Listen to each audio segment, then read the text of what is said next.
There's a new space mission launching in T-minus 8 hours. NASA's new James Webb Space Telescope is going up into space Christmas morning.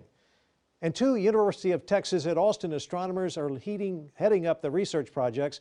As Caitlin Carmoot reports, they hope it will tell us more about the origins of the universe.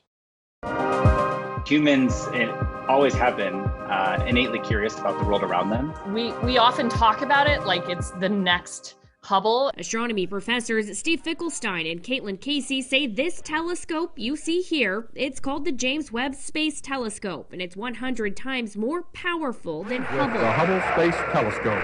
Premier space telescope since the 90s. It's a much larger telescope, which means we'll be able to see objects that are much fainter, much further away. Casey says Hubble primarily works at wavelengths of light that you and I are sensitive to. But JWST is sensitive to light that's slightly less energetic in the infrared. Infrared light travels much further and isn't as easily blocked by objects in space, which means it would allow us to peer through the clouds of gas and dust in our own galaxy where stars are being born today.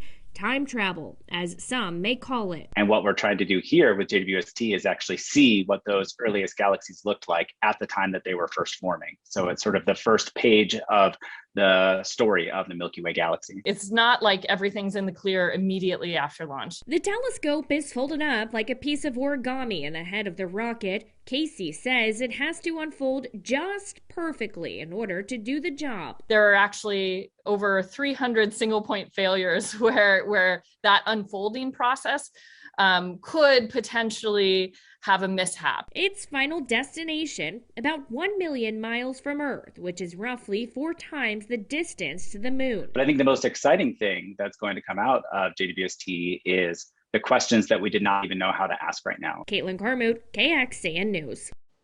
The JWST will not be a serviceable telescope. Scientists say once it's 1 million miles away from Earth, it's not coming back.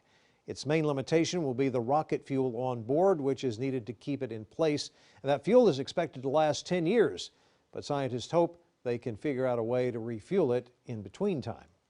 On KXAN.com, the science behind the James Webb Space Telescope, our Eric Hendrickson goes in depth on how long it takes for light of other stars to reach NASA instruments. Just click on this story.